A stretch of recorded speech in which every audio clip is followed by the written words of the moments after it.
with my another video. As usual, you know Sonia Sesani, Faculty for Social Science. Today I am going to continue with chapter number 11, Components of the Environment and its Interrelationships. Hope you all are good, doing well and enjoying your online studies. This chapter, first part of the video I have already uploaded. So after referring that video, you have to watch this video. Okay, so students, see, first if we talk about man-made environment. Man-made environment, what is man-made environment? Before going to start man-made environment, I would like to give you a short revision of last lecture. In our last lecture, I had covered environment, which is divided into two parts, natural environment as well as man-made environment. In natural environment, further it was divided into two parts, physical environment, where we had done with the lithosphere, hydrosphere and then atmosphere, and biosphere, where we had done with biological environment. Okay, now today in this lecture I am going to cover these points: distribution of water, sea wave, tide ebb and ocean currents. So first, starting these points, I would like to discuss about the man-made environment. This environment is made up by man, it's created by man. That's why it is named as man-made environment, or we can say human-made environment. Further, this man-made environment is divided into two parts, built environment and socio-cultural environment. Built environment, the things that are created by human are known as the built environment. For example, if we see buildings, roads, parks, schools, gardens, etc. And what is socio-cultural environment? Students, man has changed many biotic as well as abiotics of the environment just to satisfy his needs and requirement for the, you can say, for the facilities. That environment is known as the socio-cultural environment. Okay, consists of the family, religion, education, custom, beliefs of the person, etc., etc. Now students, moving ahead, today's topic, that is distribution of water. So let's focus over here. Students, we will see how is water distributed on the earth. You know students, our earth is made up of 70% of water and 30% of land. This 70% of water, here we have 4 oceans, and this 30% of land, it is consisted of 7 main continents on the earth. Now we will see how water is distributed. First of all, what is the meaning of ocean? Ocean क्या होते हैं? Oceans are the large water bodies. Okay, there are main 4 oceans, that are Pacific Ocean, which is the largest ocean among all, then Arctic Ocean, Indian Ocean. The name of this ocean is given just behind the name of our country, India. Then Atlantic Ocean. All these 4 oceans are connected with one another. Okay, further there is a trench. Trench or valley. Students, this word you have to underline in your textbook. Trench, that means valley. So Pacific Ocean में trench है, that means valley है, जो कि 10 to 11 centimeter deep है. Okay. Further, the movement of the ocean water, as ocean water is continuously moving, rising and falling again and again. So the movement of the ocean water is divided into 3 parts. So these 3 parts are wave, tide ebb and ocean currents. I repeat, first one is wave, second tide ebb and third it is ocean currents. These all points we will discuss later. First we will see how the water is distributed on the earth's surface. Okay. So students, you know in oceans and sea there is the saline water. If we say earth's surface is having the saline water, underline this word in your textbook. and write the meaning. Saline, that means salty. That is consisted of more and more salt. Okay. So Earth's surface water is most of saline. So we have a little bit portion of the fresh water. Here we will see this table.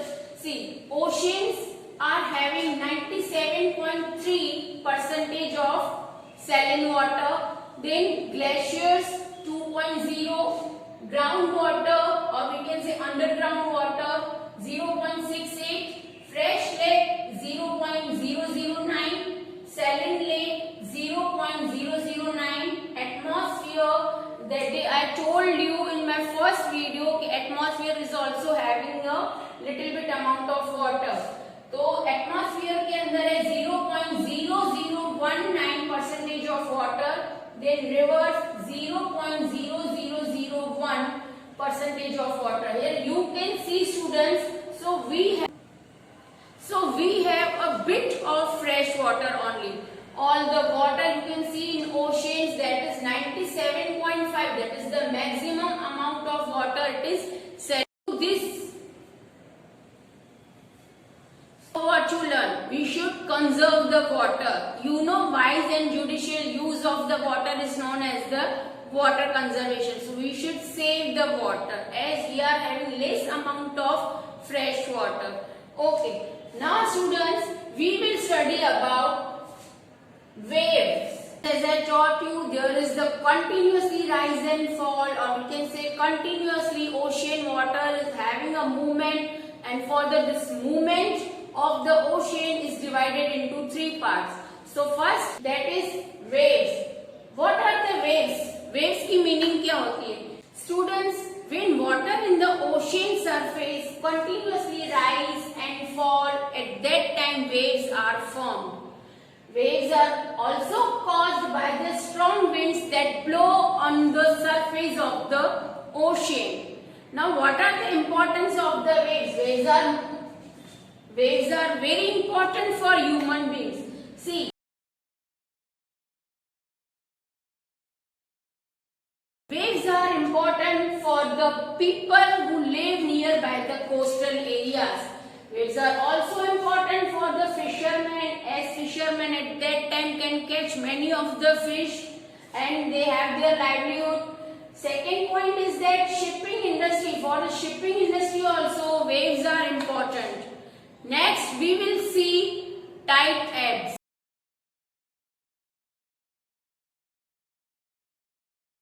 Here, periodic rise and fall of the ocean water is known as the tide ebbs. We can also say periodic. Periodic means what, students? First thing is that periodic means what? So here we can say twice a day.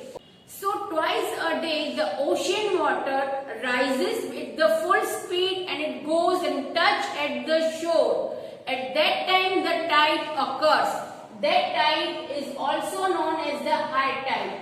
I have marked this point as the ocean water rises, rushes towards the shore. At that time the tide came, it is known as the high tide. And in the same way, when the ocean water goes back from the shore towards the ocean, at that time we can say when the water of the ocean falls, at that time the tide comes is known as the low tide. Okay, there is the time interval of 12 hours 25 minutes in between tides. If we talk about the high tides are like spring tide. This is the best example.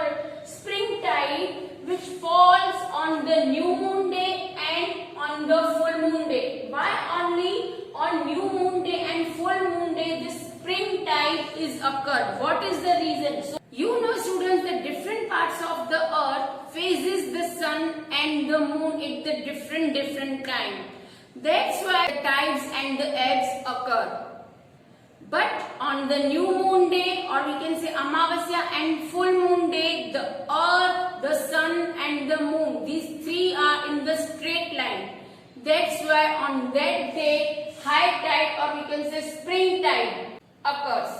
But when the moon is in its first quarter or the last quarter, at that time these three are not in the straight line. That's why low tide forms. I have written what are the causes. As the gravitational force pulled by the moon and sun upon the earth. You know the concept of gravitational force that was explained by Sir Isaac Newton. Just because of the gravitational force of the moon and sun on the earth, this high tide occurs.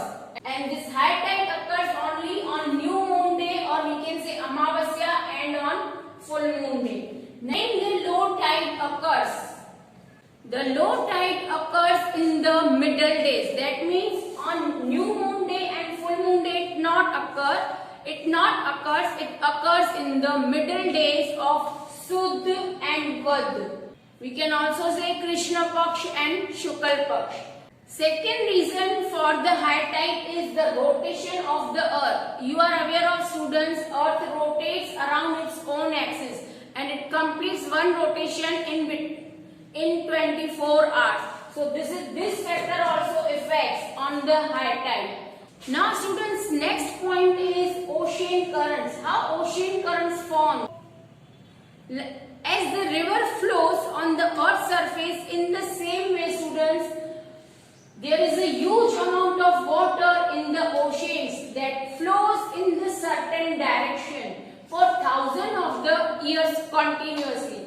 That is known as the ocean currents. There are two types of ocean currents, hot or we can say warm ocean currents, and second is cold ocean currents. Now, where hot or warm currents occur and where the cold current occurs. See, this is the globe and here I have marked equator and poles. Equator, that you know, it is the 0-degree latitude on the globe. It is very hot on the equator or nearby the equator. But the opposite poles experience the temperature in -degree. That means it is a very cold. Warm ocean currents occurs from equator to the poles.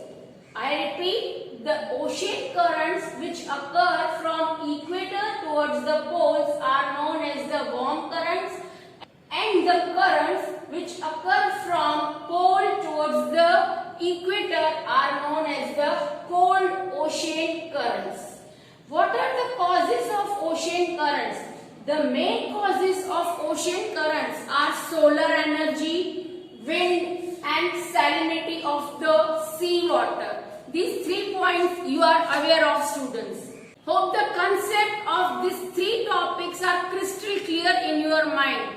Refer the video 2 to 3 times, and after referring the video you have to read the same page from your textbook. As well as you have to highlight the important points and underline the meanings of the certain words that I had marked you in this video. So we will meet again in our next lecture. Till take care, bye bye.